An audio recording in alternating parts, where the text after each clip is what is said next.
This is Leaders Who Scale, and I'm Jeff Siegel. I've worked with thousands of companies over the years, and I'm fascinated by seeing how many of them grow and scale. Join me as we learn from the leaders of growing companies and share that knowledge. Leaders Who Scale is sponsored by Siegel Solutions, providing world-class accounting, advisory, and QuickBooks and Acumatica Cloud ERP services. Today's guests are passionate about finding innovative and creative educational solutions. They both have over a decade of experience in the digital/online education industry. The co-founders of Mountain Point Academy, an accredited online school. And since its formation in the end of 2017, they've gone through a long process of becoming accredited and now have grown their student base to over 60 students. I want to welcome Anjilee Stevens and Sara Busalacchi. Welcome. Thank you so much, Jeff. Yes, thanks for having us. We're excited to be here.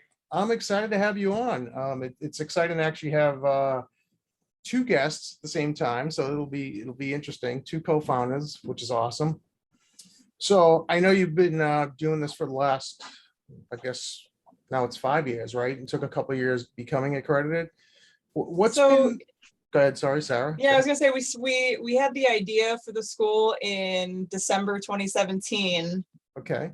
Formed our LLC in 2018, and that entire year was mainly just gathering our ideas. So we really got our official start, I would say January of 2019. Okay. All right. So that's a quick run from the 19 through becoming accredited and then gearing up to 60 students, probably with all the curriculum development and hiring. So that must have been quite the challenge in the last 3 years. Yeah, it's been a wild ride. A lot of work for sure. So what has been the most challenging aspect to this point?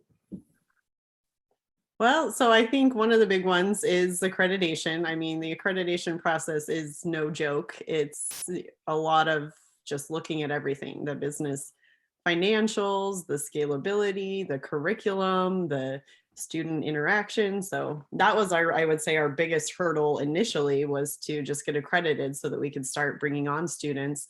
And now I think being in the thick of it, the biggest challenge that we face is just the scalability of our program, because we do want to provide that one-on-one support for students. And so trying to scale that up with teachers to match the influx of students, I would say, is one of our bigger challenges right now. Were you able to, through that accreditation process, were you able to do any kind of teaching, or was that a total operational process where you had to do all that first? We had a few students during that point in time, kind of the chicken and egg problem, where the accrediting body needs to see how you're interacting with current students in order to move forward with the accreditation process. You do have to have students, but it is a lot more difficult to find students to come enroll at your school when you're not yet accredited.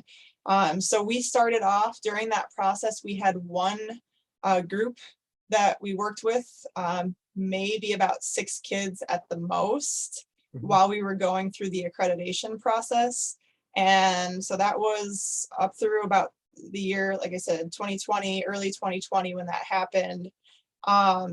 And since then, we've grown to about 7 different groups that we work with, each about 16 beds for students.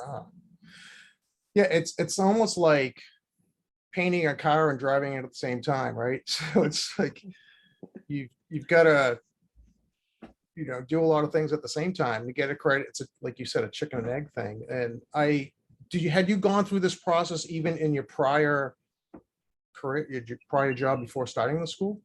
So we had been involved with kind of the accreditation process, but not so much on the back end, just as far as answering questions about what we did in our job roles at the school. So this was really our first time seeing it from, the head of operations perspective, and really having to dive into documenting our processes, making sure our policies were in place, and really just getting into the meat and bones of everything. So luckily we had a great advisory board that knew a lot of these different areas. And so they were a huge asset to us as we were getting accredited, because they had the expertise, the knowledge, they could kind of fill in any of the gaps that we weren't aware of. And so between the two of you, which one is, or maybe both, is the visionary, and which one's more of the operational person, or maybe you both fill both hats? Yeah, I think initially both of us were big into the visionary side of things. And, this was our brainchild. Like, we had all these ideas and how are we going to get it off the ground? And so we both took on that role plus every other hat that we could possibly wear in the beginning. And after we started getting going a little bit more into it after a year, we realized the need to start separating that a little bit. So Anjilee's been taking on a lot of the business marketing side. I'm moving more toward operational, and we still both bring excellent ideas to the table. So a little bit of both. There's a good blend right now still.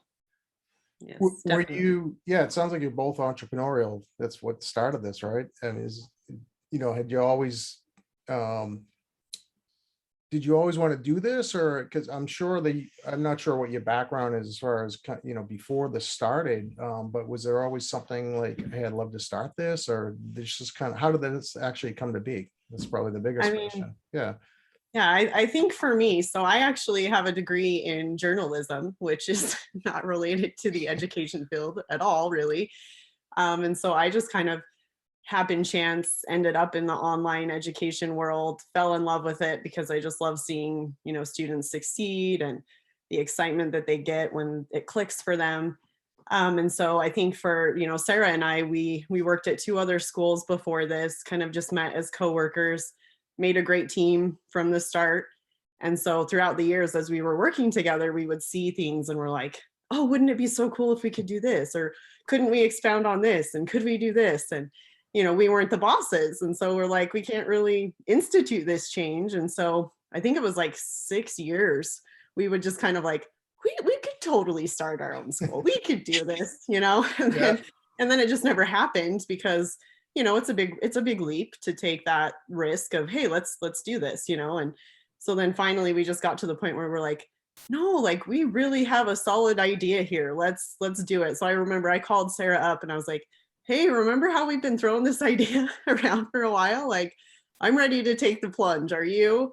And so she's, hey, let me think about it, I'll get back to you. And then the next day she's like, yeah, let's do it. And so then from there, that's when we, like Sarah said, just got the ideas and started the working parts. So but where do you actually start? I mean, it's like, okay, we're gonna do it. What is, I'm just curious what those initial steps were. I mean, you probably, there's capital be raised, or unless you're investing your own time and money, and there's curriculum to be developed, and the whole, as I'm thinking now, the whole technology aspect of this, like we're just curious what that looked like at the beginning of this enterprise. In the beginning, no, that's a great question. In the beginning, we knew how important the accreditation piece was going to be.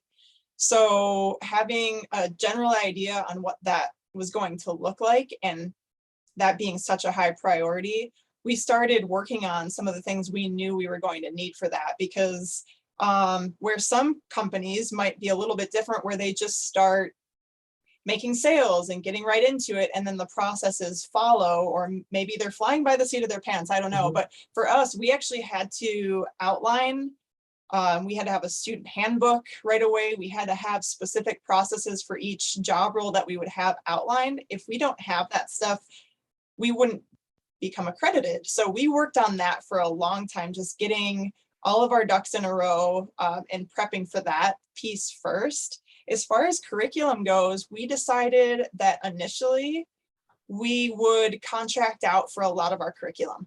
So we have a third-party curriculum developer that we use primarily. And we decided that was at least going to get us off the ground. So it was one less piece that we had to worry about up front, knowing that as we would move forward, we would continue developing our own curriculum until we reached a point where we were at a happy blend, or maybe we would use only our own developed curriculum. So yeah, I'm sure the curriculum changes like all the time, right? I mean, always revamping it? And it does. And that's kind of one of the perks of using like a curriculum provider, because that's really what they do. So they're kind of doing their due diligence to make sure that it's up to date, it's changing, and doing those processes. And then we can just kind of do our own due diligence as well to make sure that it's still aligned to the standards we have to follow. And then, like Sarah said, we have started developing some of our own like elective type classes for students to be involved in as well. And how many, But- well, actually, what are the age groups? We didn't even talk about that. Like what, Yeah, so our school, we're accredited to serve students in grades 6 through 12. And so right now, the majority of our students are in residential treatment center programs. So they're there for either behavioral issues or addiction or, mental health things. And so we basically just kind of step in and provide that educational piece. And then we also do cater to the homeschool market as well. So we do have several students that are just homeschool kids that want an online option that works for them. on those residential centers, what did they do before? I would have thought that they had their own like people coming in and teaching, but is that something that they've always kind of outsourced that to schools and online platforms? So a lot of the groups we work with, we got involved with them from their infancy. So as they were building their program, they were looking for a solution to the academics. And so we met them right in the beginning stages and just kind of meshed with what they were trying to do. We've worked with groups in the past that have tried to do the academic piece on their own. And that works really well for some residential treatment centers. Sometimes with the demographic, it's difficult to keep a full-time teacher on staff because it's a very difficult setting. It's a high stress position. So it's difficult to find just a body to keep in a residential setting for a long period of time. There's very high turnover on staff in those programs. So not only are you looking for a staff member that's going to be there on site, but it also has to be a certified teacher. That's tough. And so we've worked with groups that have tried it and then we're out there just looking for other options. And so we almost operate as a school within a school. So we implement our program. We usually work with a point person at the group to be kind of our boots on the ground person that's there with the kids and observing everything they're doing. But we're the ones who have all the certified teachers. We have our principal, we have a special ed teacher on staff, and we handle all of the academic, anything that's related to academics, whether it's records, tutoring, the instruction piece, that's all handled by us. It's just completely off their plate and they can focus on what they do, which is the therapeutic side of things. That sounds ideal for these people who are starting these places, like you mentioned, because that's one huge component they just have to have, right, for these students. Yeah. Definitely.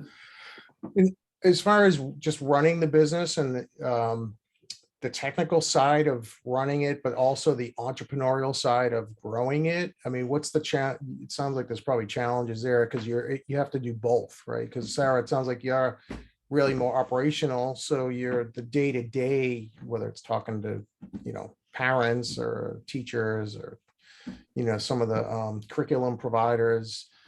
And then also thinking about, hey, I want to get to we as co-founders, you both want to get to a certain point. I'm not sure what that is, or if you have a goal, but how difficult is it to kind of straddle both of those things, whether, entrepreneurial as well as the operations? We're at a crossroads, Ange, I think. We're at a crossroads right now. This has been the thing that keeps coming up in conversation because up until this point, or within the last several months, we've been doing everything. Like we've been handling the parent calls. We've been just trying to keep the school operating day to day and haven't had as much time to focus on the long-term vision and the growth as what we would really like to be doing.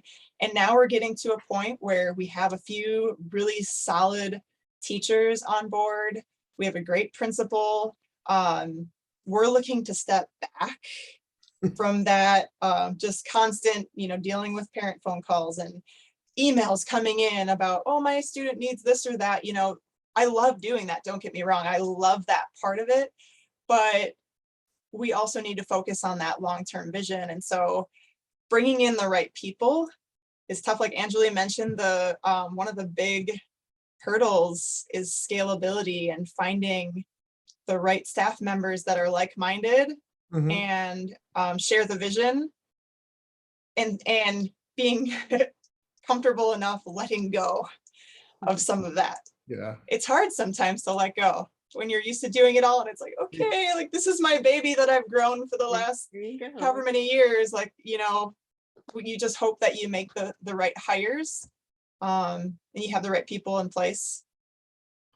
It is tough. I mean, I don't know if you ever read that book, The E-Myth. It's kind of been around for a long time. And there's other books on this whole topic too. It's like what happens, I'm an accountant by trade. So we all have our like technical abilities. We jump in and we all like, oh, I could start a company. I'm a great accountant. You're a great, you know, online, you know, school provider, I guess. And then all of a sudden it's like, wait a minute, I got to get out of working in the business, and when do I start working on it? It's just, yeah, it's this pivotal point, like you mentioned, where you start to, or I've seen other companies, they start to map out all the roles that they need and then just kind of start filling them. It's difficult because I think our comfort zone, I'm not sure about you, it's like I sometimes want to roll up my sleeves and reconcile someone's bank account. I know that stuff. It's pretty easy, and it's, you know, I could jump right in, as opposed to, you know, how am I going to go out and bring in new business and strategize and go into other territories and things like that. That's a little bit more scary. So Totally. Yeah, I think there's probably other people right in the same boat, because the reason why we started the school was not because we want to run a business and be these amazing business owners. We wanted to run the school because we were passionate about the school side of things, right? Like, we relate more to being educators than maybe the business side of things. So learning to balance that and remember why we started it with our passion, and that part comes easy to us. Yeah, that's what we've been doing for 10 years is we've been in online education. And so learning the business aspects, at least for me, Anjilee can speak, you know, on her, but I definitely, that's where my passion is the school side of things. Yeah. Well, and I laugh and grin when Sarah says that, because I have a master's in business management and leadership. And so I do feel like I kind of have the more, you know, business vision with the day-to-day. Like I can get both sides because I've been there and I've been in the trenches, so I get it.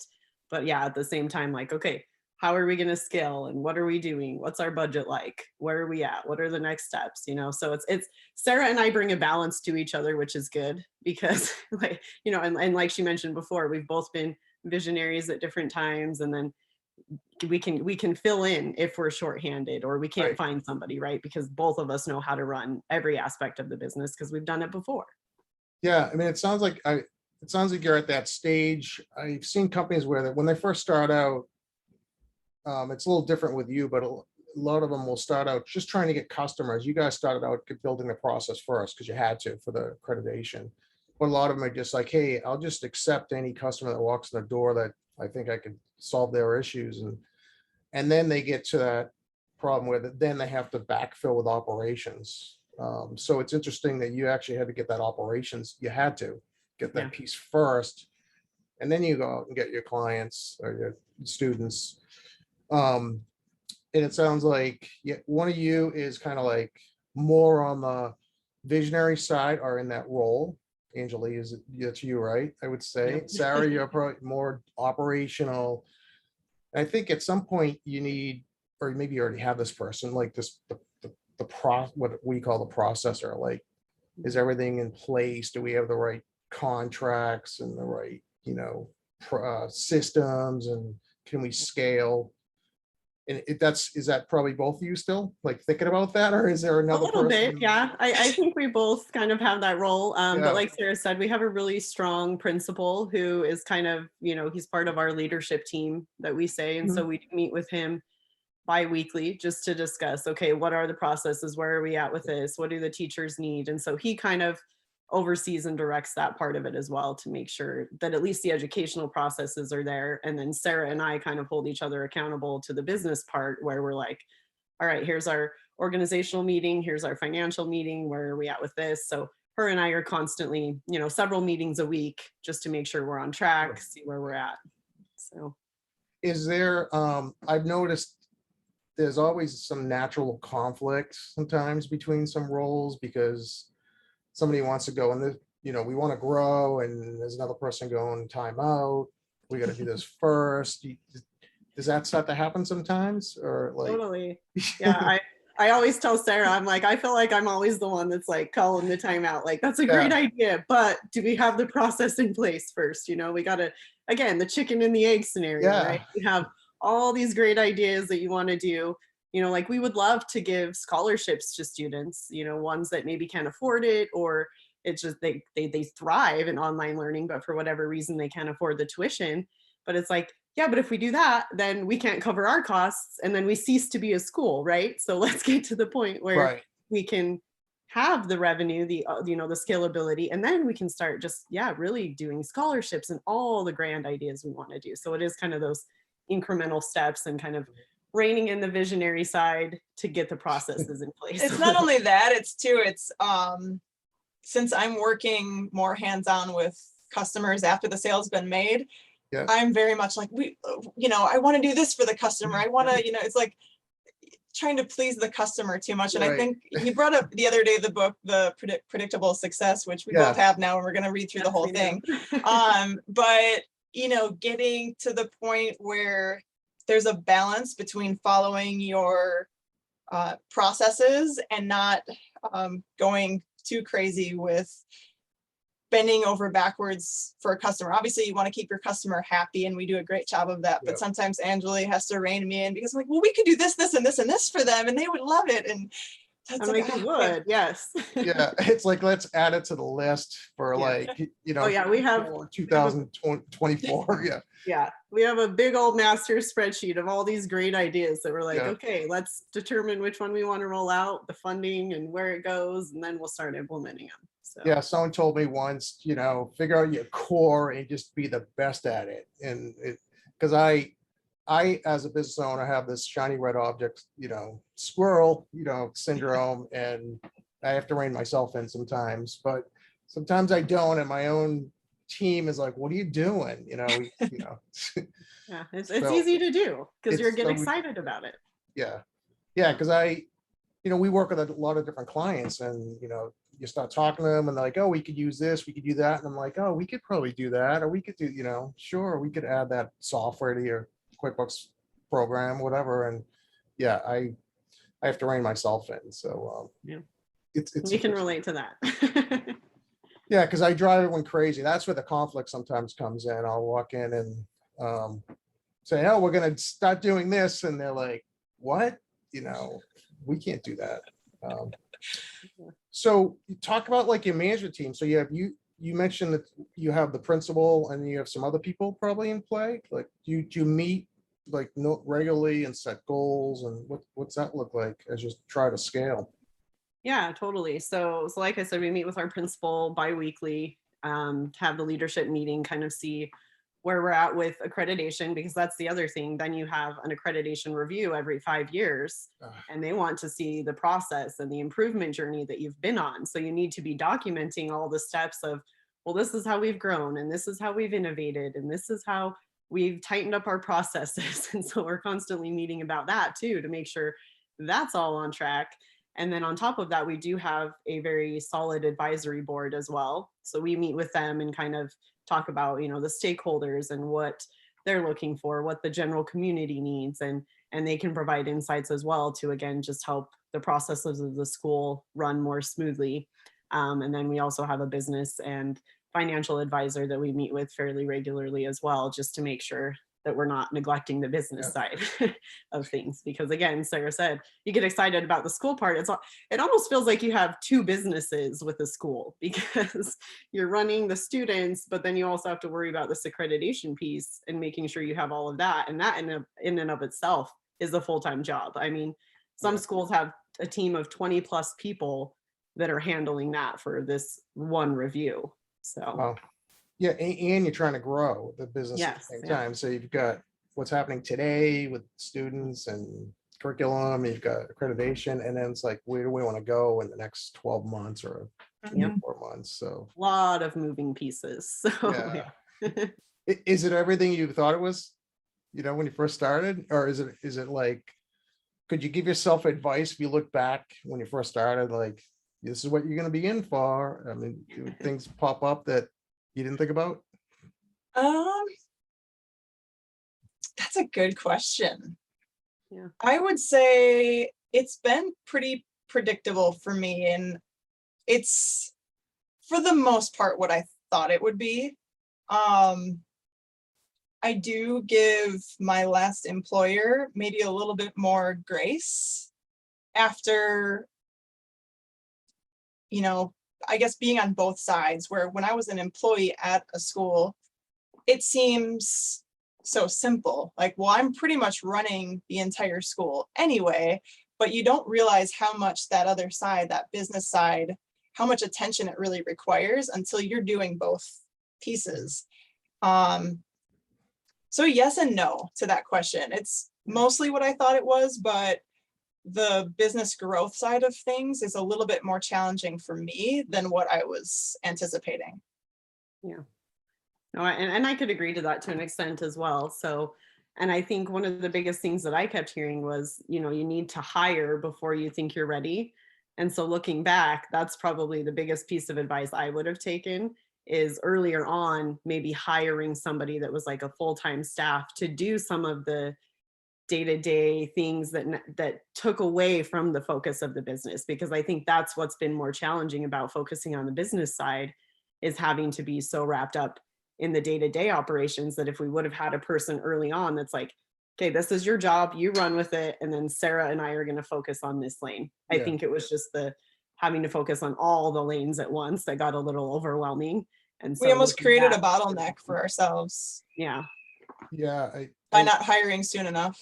yeah, I mean, I see that a lot. Even now, it's like even for me, it's like we need to hire. So I'm always thinking ahead. But earlier on in my own growth, I was like, oh, I hire a full-time person and salary and yeah, benefits, and am I going to have enough work for them? And yeah. am I actually going to make enough money to pay them? So there's all that stuff that happens early on. So Totally. All those things. And I think, initially, as far as funding goes, Sarah and I were basically bootstrapping it ourselves, so we were the ones investing, we were the ones putting in the money. And so I think that's kind of how we justified, well, we're just going to do it because it's our money, it's our time. And yeah, all those questions you just mentioned, are we going to have enough to pay somebody? And how are right. we going to come up with the money and things like that, Yeah, we all go through it.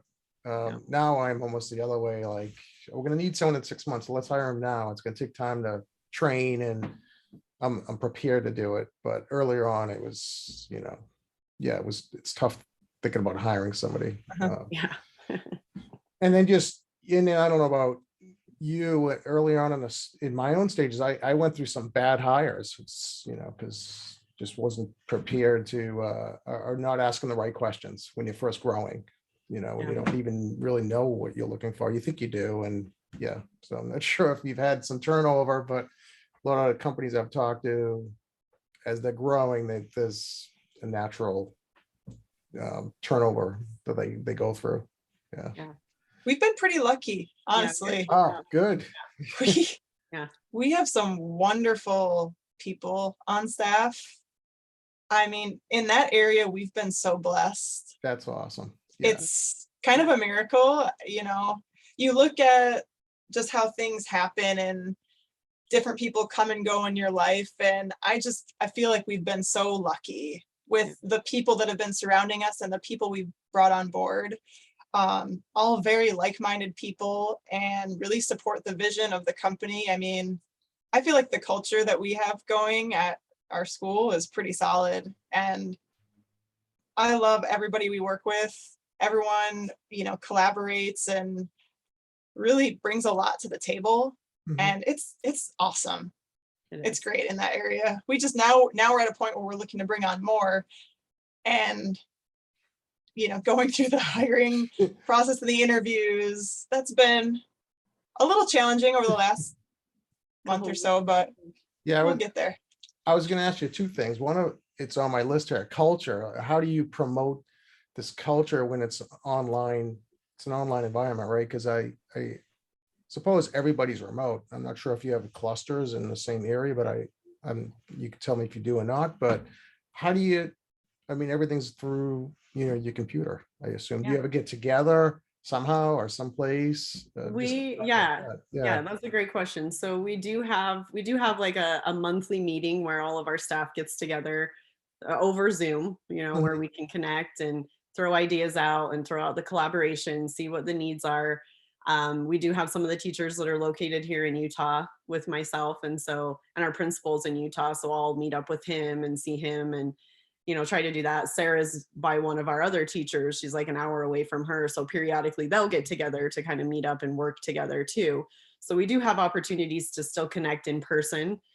This next month, Sarah will be in Utah. So we'll probably connect then and do that. And we have a conference that we're going to just network and try to bring on more clients as well. So yeah, we have periodical things throughout the year. And then, like holiday parties, we'll connect over Zoom and just play a game, just to promote unity and team building and all of that. So yeah, we've just been really lucky to, like Sarah said, just surround ourselves with like-minded people and using the network of people that we know are already kind of that same vision, like, oh, hey, I know you from way back when, and I remember you liked this and this, like you want to be part of the team, so it's been great. Yeah, we do it here too. We have a lot of remote bookkeepers, and we meet every week through Zoom on like Fridays, and half the call may be some business component, education, some new things we've learned, but then it seems like half of it is just people chatting about what's going on in their life, and it's an hour call, but it ends up being like an hour and a half. People stay on afterwards and chat. Yeah, we can relate to that, and Sarah and I are big on relationships and network building and things like that. So we're all about that. Just chit chat. We even have like an open co-working space that's just open on Zoom, so that if they want to jump on, we're on, and then we can all shoot ideas around or solve problems. That way you kind of have that social component as well while you're working from home and separated. No, that's a great idea. We use Teams, so we're always like chatting, and you're around, and we can just video call each other. So it's we have something similar, Google Workspace. Oh yeah, there you go. Okay, yep, same thing. It's great. It's awesome. Yeah, because I was curious how that worked. Because then how do you also do that from the student side? I mean, is every, like, let's just say, is every sent home or residence that you deal with kind of on their own, or do you do any kind of common type things to kind of bring that together? There's no, I guess maybe my big thing is there a school spirit from a student point of view, and how do you do that from an online view? That's what I'm trying to get to. Oh, Jeff, this is one of the big things that comes up when it's something we're striving for and constantly striving for. Finding out how logistically that can happen. This is a big challenge, and one that it's a huge goal of ours. So our groups are a little bit siloed. Some part of the reason for privacy reasons for our students, obviously there are restrictions that we have to work around, where we can't have students that are in one group necessarily collaborating with students that are in another group. It's a challenge, something that we're shooting for, though. Yeah, I wonder if there's like one of the groups I'm here, a member of here, Entrepreneurial organization.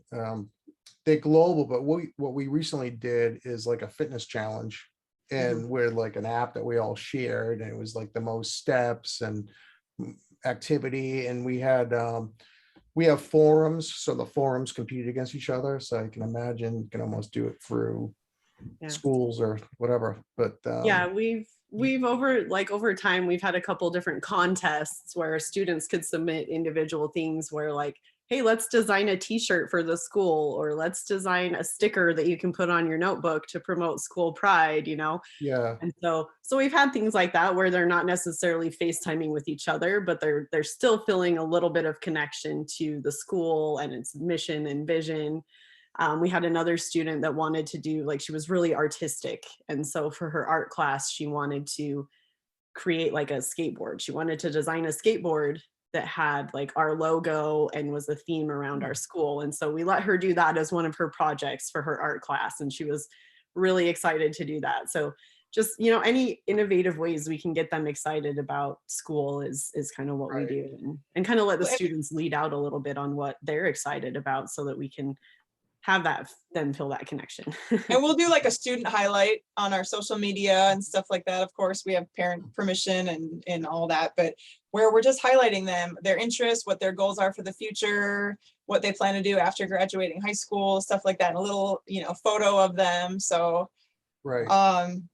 we do what we can, and we want to make it better because we recognize that that's an area we can continue growing in. Yeah, it sounds like an opportunity somehow, and then also would differentiate you from other online schools. I think it'd Totally. be if they're it's gonna be something, right? So Yeah. Again, those are on our big visionary list of how we're going to make them happen. Oh, that's right. I'm the shiny red object person. Like, Squirrel. have you thought of this? We all are. Yes. Right. Yeah. No, this is cool. What about you talked about hiring, we talked about culture. Just I was gonna ask about staff shortages, but it doesn't sound like you have any shortage of staff, or maybe you're just trying to hire the next batch or that group of teachers, I assume. Yeah, I Yeah. feel like so far, our growth has been pretty steady. And we've been able to bring on just one teacher at a time Mhm. as we start growing the student base. So that's been a good thing. It hasn't, the growth hasn't all of a sudden just exploded to where we're scrambling to find people. It's Yeah. been very steady. And so now we're at the point where we're looking to bring on a tutor and possibly another mentor for our students. So we're in the process of doing that. Mhm. But so far, growth hasn't just exploded out of nowhere. No shortages yet. Yes. So what are your, I think we said earlier, you had like over 60 students. Like, do you have a goal in mind? Like at the end of the year, going like, I guess school year to school year, because nobody joins in the middle of a school year, I assume, right? It's the typical. Well, we actually, that's kind of the beauty of our online program, is because we are an asynchronous environment, meaning students can kind of log in at their time and leisure. And also with the nature of working with the residential treatment programs, is a lot of times these kids can be pulled from their school at any given time. And Hmm. so we do have kind of just open enrollment. So we could have a kid start next week, if they got pulled from their school and they need to continue with their courses. And that's the beauty of being able to have like a flexible online curriculum too, because then we can pull that information, kind of personalize those classes to where they're at so that they can finish those up with us and stay on track. So it is pretty fluid with that. So really our enrollments are like, normally a school, your busy season is like August and then May when you're wrapping up, right? But for us, like, we had a huge influx in January, because that was when kids needed to be in these RTCs. And so really it can be kind of anywhere, but I think, it would be awesome if we could double our student base, by the end of the year. And so that's why we're kind of trying to ramp up our marketing and getting the growth and the scalability there, which is also why we're kind of preemptively hiring a tutor and a teacher so that we can kind of handle those influxes as well. And last year, sorry, before I cut you off, last year we grew our student base by 300%. Yeah. Wow. So Yeah. last year was huge. It'd be great to continue that, but there were a few things that really fell into place to make that happen. But yeah, we'd love to just keep a steady influx of students going. Every student that comes through our door is a new family then that works as word of mouth through us. So as far as I'm concerned, our growth will be exponential because of that. So yeah, that's where we're looking to go. Yeah, is there a point where you need to, where you could grow without adding too many teachers and tutors, and you have to add more? Like, you know, is it, can one teacher handle multiple places, multiple school Totally. centers? Yeah.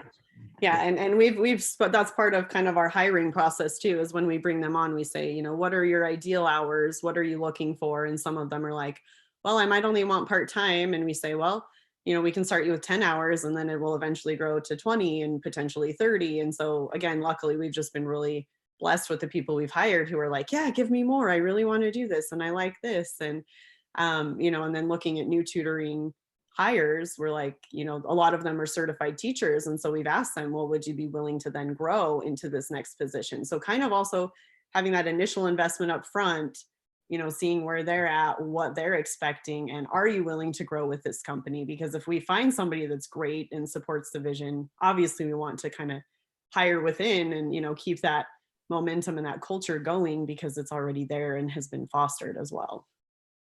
There definitely is a cap of, you know, how many students per instructor, because our teachers, this is something that makes us unique as an online school, but our teachers have face-to-face contact with the majority of our students on a weekly basis. Mhm. So you can't expect one teacher to have 120 students, for example, on their caseload.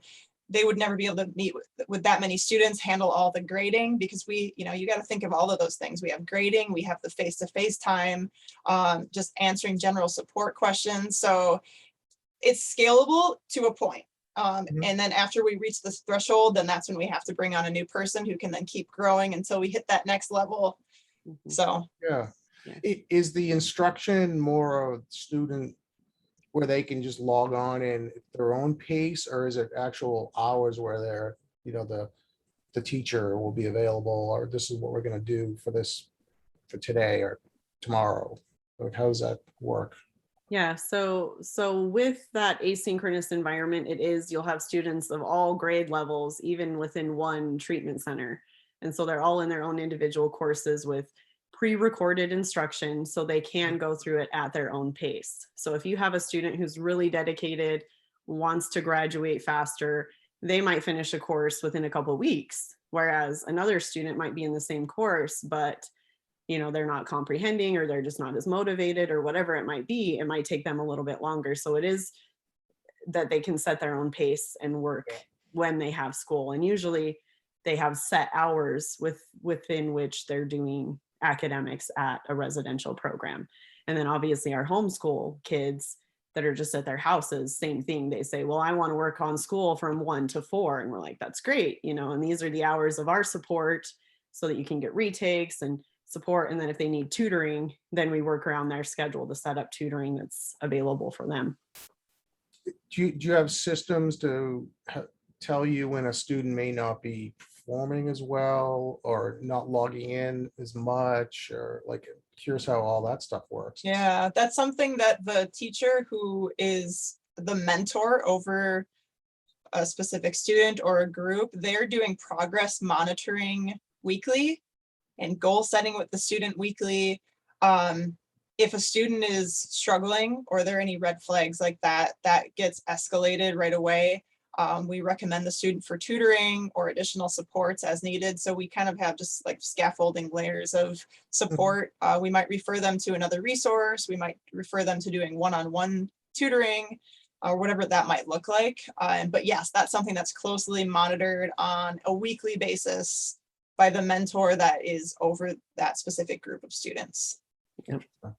Yeah.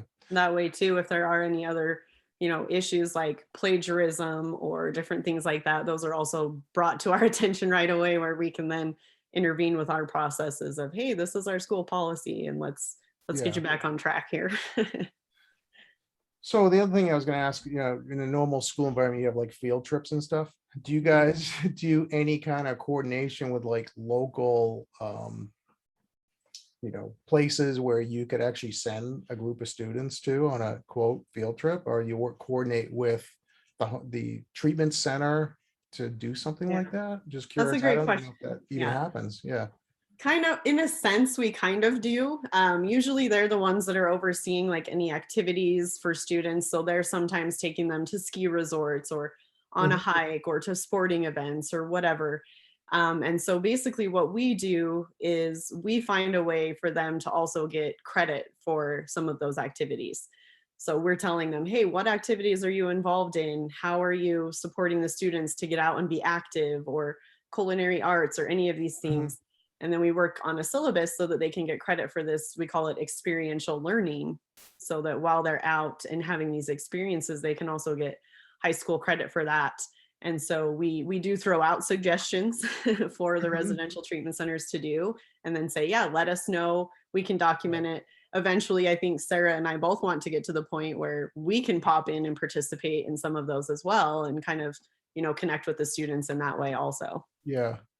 Yeah, I just didn't, I wasn't sure whether, like, if you had some students that were really, or they were working on something from a curriculum point of view, whether you can coordinate with the center and say, hey, these 5-year, residents are really kind of, they're into art or something. And, it'd be great to coordinate. We could help you find a place where we take them to the museum for the day or stuff Yeah. like that. Not sure, but yeah. Yeah, absolutely. That's something we have those conversations with our group admins, and so they're very much in the loop on the interests of the students and trying to coordinate and innovate with different ideas. So Mhm. absolutely, that's something we'd like to branch out and do more with our individual kids, because Yeah. right now there's not as much of that with the kids who are at home. But it would be really cool at some point to identify different clusters of individual students, like Mhm. in the homeschool space. They have like co-ops and like different things where there's local groups for kids who are all homeschooled. So I think eventually that's something we would like to do, is maybe we could set up like Facebook groups or something for I'm in Milwaukee, the greater Milwaukee Sure. area. Mountain Point students can get Yeah. together and do scheduled field trips and stuff like that. So definitely on our list, something we haven't quite implemented yet for the individuals though. That's down the road. I'm thinking of all Yeah, these, like, squirrel, I like, know. you could But create it do you and see then how easy it is to do, Jeff? It's yeah, just it's one idea after another. And yeah, yeah, because I'm thinking, what about a company that just does that, right? And then they go to all right. these online schools and say, hey, let us be, your field trip Yeah, people. And yeah. they just Right? coordinate that different. There you go. It's Second a whole new business business idea, model. Sarah. No, Yeah, it's another exactly. business model. I know that's my problem. So what excites, actually, here's a question that I don't always ask, but if somebody kind of landed, like, I don't know, $5 million on your door and said, do what do you want to take the school and do whatever with this? What would you do with it? Like, because that makes your mind explode, right? Totally. As Yeah. opposed to we're Well, bootstrapping this. all of our ideas we would implement, right? We would set up our Facebook and our field trip groups. And I think, we would drop it into curriculum development to make it a little more innovative and exciting for students. And some of those things are just off the top of my head. Yeah. So we mentioned before that we do a lot of our curriculum is contracted through a third party or Mhm. several different third parties. Um, it would be amazing to really work on developing a solid curriculum that's unique to our school. Obviously, it's something that you keep revamping year to year. But one of the biggest questions that comes up in all of our staff meetings is student engagement Mhm. and helping them make connections to what they're learning, to the real world and what they might want to do for their future. So putting a good amount of that into curriculum development would be a really cool thing. I'd also like to bring on um, a few more teachers that are specialized in different areas just to help support our students better. And of course, getting the word out as well. Some would go toward marketing and helping us reach a broader audience with our individual families, because our focus up to this point has been a lot with the residential treatment centers. Almost all the individual students we have are actually overflow from kids leaving one of the programs and deciding that they want to stay with us at home. So they liked our program while they were there at the RTC, and they're like, hey, can I continue this from home? But I think maybe putting a stronger emphasis on going out to get those students and making them aware that Mountain Point Academy is another excellent option for online school. So right now we're not as well known for that market. Yeah. And so having some of those bigger ideas, and like Sara said, making us stand out as unique in an online space with, whether it's those engaging field trips and opportunities for them to FaceTime, and just fostering those relationships and connections. So dropping it into marketing and different ideas that would get more of a wider base involved, I think would be huge. Yeah, I mean, one of the things I was just thinking, again, another squirrel just ran by, was my entrepreneurial group. We started doing mentoring, right, to high school, students who are thinking about maybe they want to, have their own business, or what does it look like? And they're global, so they're in every state. So there's like an opportunity where you can tap into like organizations like that, where you can offer that to a lot of these students. And well, it's funny you say that, Jeff, because I mentioned we were going to start a podcast, and so part of the premise of our podcast is we're going to have conversations with professionals in their career, kind of talking with them about, what trainings and certifications and education did you get? What are you passionate about with your job? And kind of fostering that attitude of excitement for kids, because I think a disconnect nowadays is, why do I have to learn math? Why do I have to go to high school? This is stupid, and so fostering that attitude of excitement for kids with learning and helping them see the long-term purpose of, this is why you're having to do school now, because look what you can do in the future. Oh, you want to be a business owner. Oh, you want to be a psychologist. Oh, and just having those conversations so that kids can get a little more engaged and excited about learning. That'd be kind of cool. And then even letting them do a couple podcasts. Totally. Yeah. Them, actually do it. Yeah, that'd be kind of cool. Yeah. Cool. Well, we spoke a lot about the school and what's happening. We just tell me about yourself. Like, I know you both come out of education, but I think Anjilee, you're in Utah. Sara, you're in Wisconsin. Is that how you say it? Wisconsin? Wisconsin. All right. Okay. I'm from Boston. We don't even have bars and things like that. Or we add them to the wrong places. We take them away. So I get made fun of for my accent. So yeah. I mean, Sara and I have been, like we mentioned, we've both been in this for over a decade, and we've been good friends throughout the whole process. So I think in our spare time, we actually were in a cover band together. Oh, okay. Years ago. I was playing keys. Sara's a bass player, and so she also still does that. She's a real rock star. So it's my part-time gig. It's my side thing. Part-time gig. Do you teach music to the students? I haven't yet. We haven't had a ton of students needing or wanting music classes, which makes me kind of sad. But there's an opportunity there. We're always on the radar for opportunities like that. And then and I am working on writing a book, so that's what I do in my spare time. What's the topic? It's dating in Utah, because believe it or not, it's a different world when you have that. So it's nonfiction based on my experiences. So we'll see. I mean, if anything, it's been therapeutic for me, right? So it's like your version of Sex in the City, I guess, right? Pretty much, yeah. But in Utah, I'm telling you, it's a whole different. It's a different ball game. So my son plays in a band, so nice.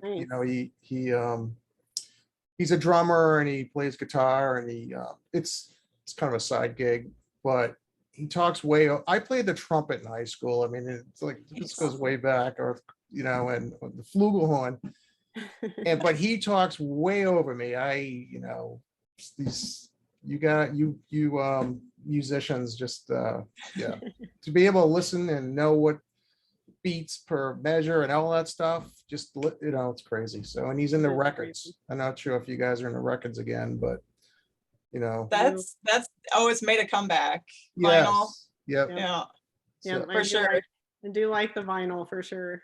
Yeah, so comes to my house on weekends with all this stuff. So There you go. That's Well, I was gonna awesome. say, I've always wanted to be a drummer, so I might have to, meet your son and have him be my teacher, because I've tried to self-teach and it's not gone so well.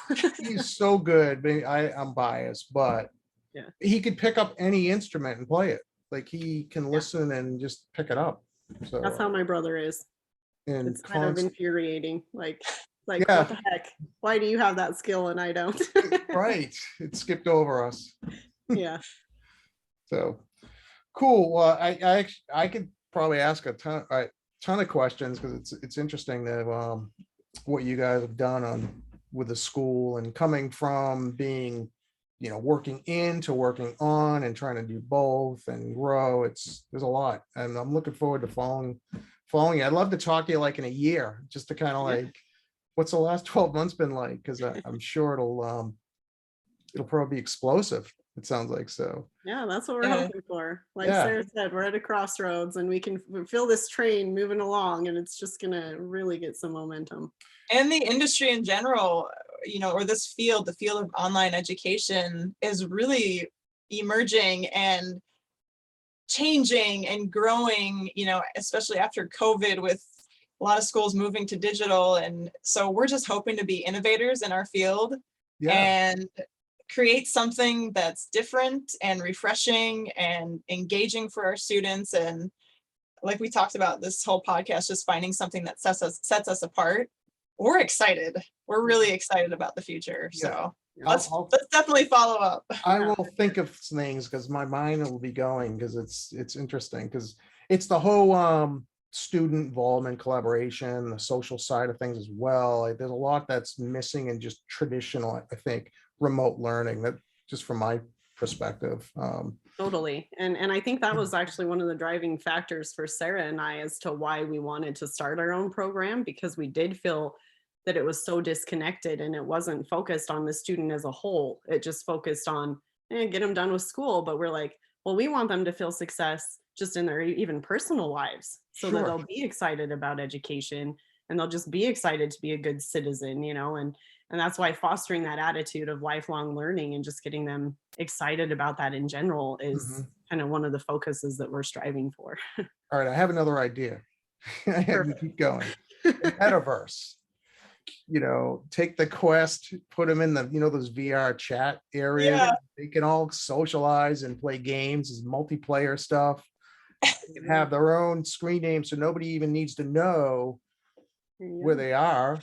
Yeah. Like ping There pong, you go. chatting, and then now you've created, because that's where everything's going. But I don't know if do you have any of those VR devices? My brother does. I've used them. I don't personally have any. Yeah. It's crazy It is what crazy. they can do now with technology. It's amazing. Yeah, I mean, I'm playing like golf with my son when he's over at my daughter's house, and we could That's chat and play, and it's 3D, and it's Yeah. so You talk about field trips. You can Yeah. do virtual field trips. You feel like you're really there.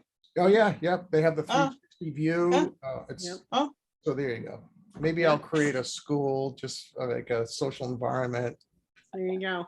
Yeah, All we've right. definitely thrown out ideas of I how know, we we can keep can going. Another collaborate. podcast, just an idea. There you go. All right, so we could find you on Instagram, right? The Yep. MPA way. Yep, the MPA way. That's okay. And I'm just looking at my list here. Facebook, your Mountain Point Academy. Yep. Right. LinkedIn, Anjilee Stevens, Yep. Sara Busalacchi. Busalacchi. All right. Twice I did it right. Okay. And our school has a LinkedIn page too. Mountain Okay. Point Academy. Okay, great. And you have the website, and Yep. that's awesome. No, I want to thank you both. It's been fun. It's Thank you, been fun. Jeff. First time to have two on at the same time, which is great. Yeah. And I look forward to talking to you like in a year or so. I'd be Yeah. curious. Yeah, let's definitely stay in touch. This was Yeah. great. We appreciate you taking the time to talk with us. So thank you. Thank you, and thanks for the listeners, people who are watching this. If you like it, please, if you please hit like, share it, tell everybody else about it. And this has been another episode of Leaders Who Scale. And that wraps up another episode. Thank you for joining. For show notes and other episodes, visit us at leaderswhoscale.com. Leaders Who Scale is sponsored by Siegel Solutions, providing world-class services and cutting-edge tools that help businesses grow and succeed.